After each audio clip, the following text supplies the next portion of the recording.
What's going on? What's going on? Brutus here, bringing you another Team WBT war recap, which means it is the MLCW recap. I think it's week 9, one more after this, before the playoffs start for them. And they came in with the victory with a really thrilling one, 70-69, 95 total destruction to 90, but it wasn't the greatest of showings for the Nines. So there was a lot of adjustment needing to be had as the war progressed. So that's a sign of good leadership of any clan to recognize that and then make adjustments on the fly in order to pull down that win. And if you ask me, it was Reddit Hounds war to lose just by looking at the top here, and you can take a look at it. The breakdown for this war was 2-5 and the rest to fill.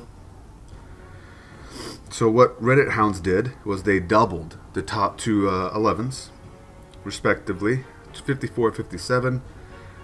They only cleared one Town Hall 10, and the rest were doubled. And of course, all the 9s were cleared. If you take a look at what Team WBT did, this is the tall tale sign. They were not able to double the top 11s.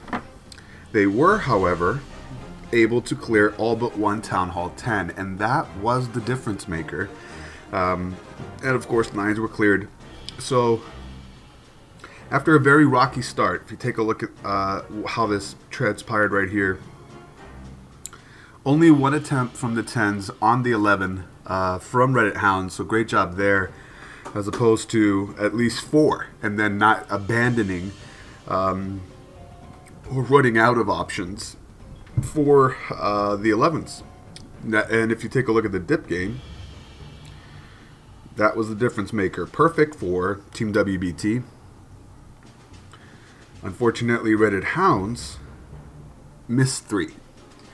And it was really, really close. You got some 91% there, but that's how this game goes. And also, there was no 10v10s on either side. So, without further ado, let's go ahead and look at the replays. Let's start with, I think it was King Mikey on Uptown Funk. Yeah, really nice one. I saw this base layout and I saw this attack strategy, and I was like, of course you got to do that, and I can't believe this queen was being hung out to dry like this.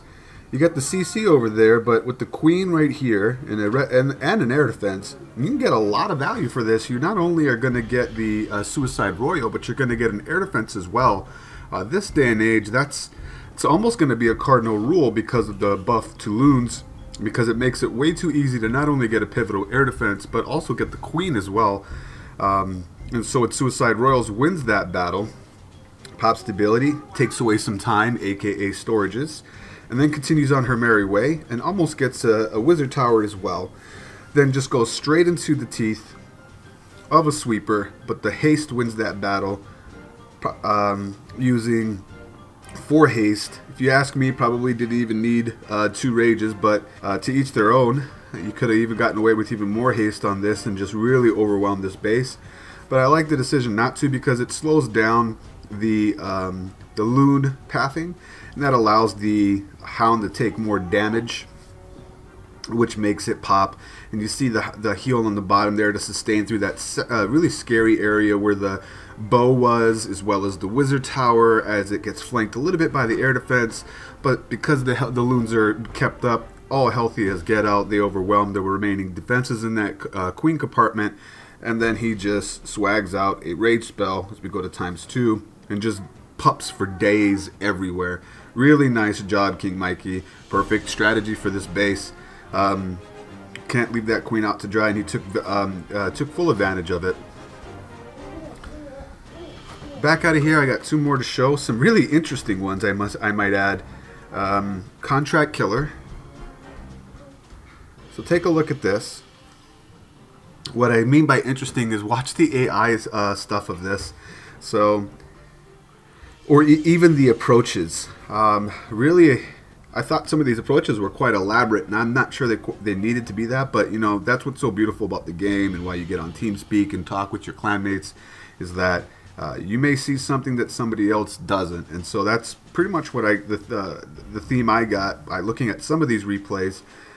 Maybe it might have hurt them more than helped them because their 9s did not do as what they were looking for that they normally do. But as BK gets the CC lure out and clears away a lot of trash, but I think the goal was to also get these defenses along the way.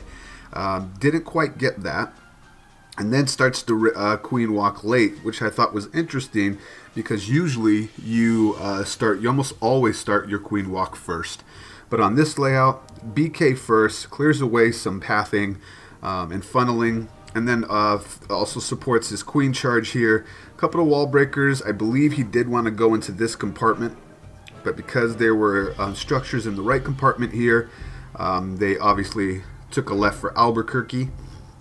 If you waited for that structure to go down, the wall breakers would probably still go to this compartment right here. And if he waited for the minions to take those down, I think he runs out of time. So he basically queen charges in here. Had a backup plan with that jump. Queen charge all the way through, get some Teslas, and eventually will end upward by the air defense to get that. So then he lallows with 2 Hounds, 1 more in the CC, and just a few loons.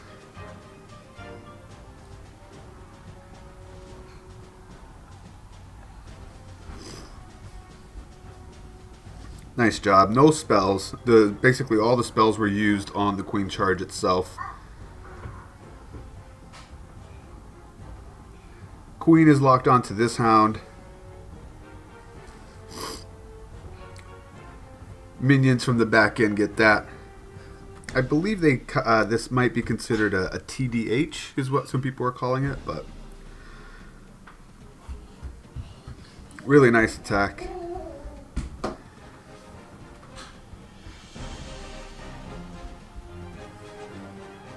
Whoop. And a hut at the bottom. Nice job, Contract Killer. And then for the last one here, I have Shayna. Check out this. It's a hog attack, so you got to deal with the queen, right? But look how far away this attack is starting. So you're thinking to yourself, well, that's fine. It's a stone double jump hobo, right? Well, just watch what happens. I saw this and I was like, oh my gosh.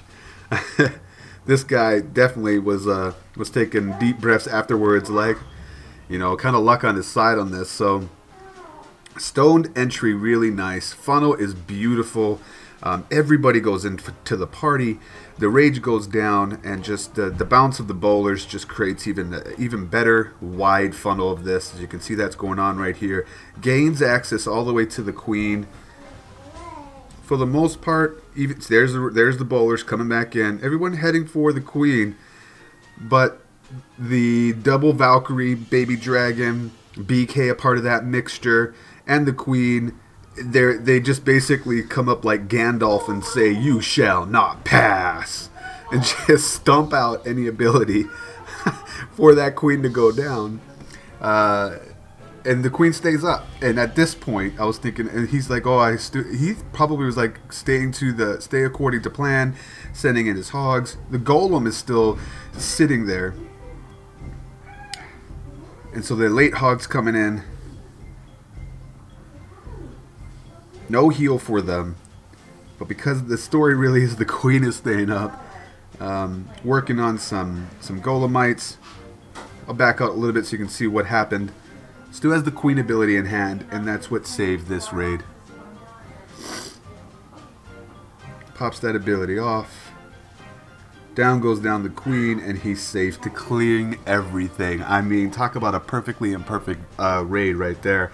I just thought it was funny that he was like, it was starting out so well, and then just hit a brick wall with the dealing with the CC and the queen at the same time. So nice job, Shayna. We're back out of here. Once again, it's Brutus reminding you, you got to be better than a double, and I will check you next time.